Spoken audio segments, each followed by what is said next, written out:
At the beginning of the 20th century, when progress and productivity were becoming the new religion of modern life, a young philosopher made a claim so uncomfortable that it still unsettles readers today.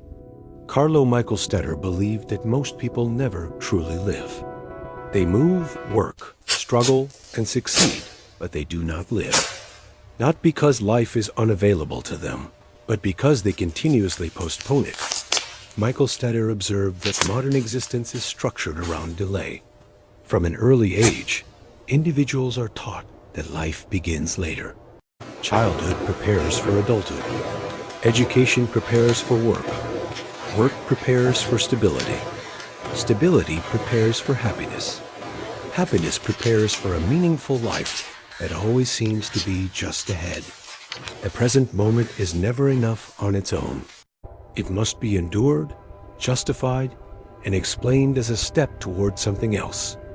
This constant postponement is not accidental. Michelstaedter argued that it is the core structure of how society teaches people to exist. He called this way of living rhetoric. Rhetoric, in his philosophy, is not merely empty language or manipulation. It is a mode of existence built on justification. A rhetorical life cannot stand on its own.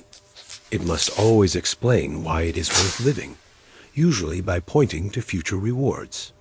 I am suffering now, but it will be worth it later. I am unhappy now, but once I achieve this, everything will make sense. These thoughts feel responsible and rational. Yet Michelstaedter saw them as signs of existential avoidance in rhetorical life. A present moment is never lived as an end. It is always a means. This is why even success fails to satisfy. Achievements bring temporary relief, but quickly transform into new expectations. The individual becomes a project rather than a presence. Life turns into an endless process of becoming, never allowing the individual to simply be. Michelstaedter believed rhetoric survives on lack. It requires dissatisfaction to function. If a person were ever fully complete, rhetoric would lose its power. That is why fulfillment is always partial and temporary. Meaning is always conditional. The future is always expected to redeem the present, but never does. According to Michelstaedter, society depends on this structure. Economic systems thrive on dissatisfaction. Social hierarchies rely on comparison. Cultural narratives glorify struggle and sacrifice, while promising future reward. Rhetoric keeps people productive, hopeful, and obedient, but rarely present. What makes rhetoric so powerful is that it feels normal. It disguises itself as ambition, responsibility, and realism. Those who question it are often seen as naive or impractical. But Michelstaedter insisted that rhetoric is not realism. It is fear management. At the center of this fear is death. Michelstaedter believed that mortality silently governs human behavior. Life is fragile, temporary, and uncertain. Rather than confronting this directly, people construct narratives that promise permanence through success, legacy, or meaning. They invest their lives in future achievements, hoping to escape the anxiety of finitude. Rhetoric becomes a psychological shield. It reassures individuals that life will eventually make sense, that suffering has a purpose, that effort will be rewarded. In exchange, it asks them to surrender the present moment. Most people accept this bargain without noticing the cost. The cost is life itself. This is why, Michelstaedter argued, so many people feel empty despite appearing successful. They function well within systems, but they do not feel alive. They are constantly explaining their existence, yet rarely experiencing it directly. Against this condition, Michelstaedter placed its absolute opposite, persuasion, a way of living that refuses postponement and accepts life without guarantees. Why this way of living is so rare, and why it demands a painful courage most people cannot sustain, is what we explore next. For Carlo Michelstaedter, the reason most people never truly live is not ignorance or lack of intelligence. It is fear, the fear of standing alone without promises. To truly live, in his view, requires abandoning borrowed meanings and facing existence without justification. This is what he called persuasion. Persuasion is not a belief system, a method, or a goal to be achieved. It is a state of being in which the individual no longer seeks validation from the future or from society. A persuaded person does not ask life to guarantee meaning, happiness, or reward. They accept life exactly as it is, unfinished, unstable, and exposed, and take responsibility for it. This acceptance is not resignation.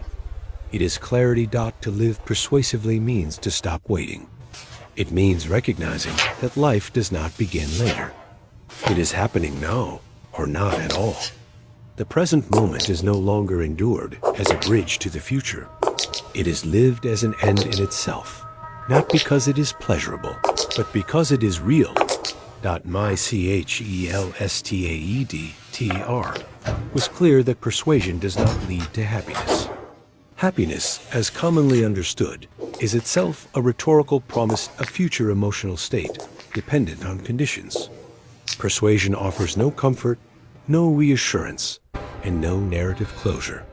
What it offers is truth. This truth is difficult to endure. To live without rhetorical justification is to give up comfort, social approval, and the illusion of security. It means facing uncertainty without anesthesia. It means accepting that no achievement will rescue the present from impermanence. Most people, Michelstaedter believed, cannot tolerate this level of exposure. This is why persuasion is rare. Society cannot function on persuasion. Institutions require rhetoric.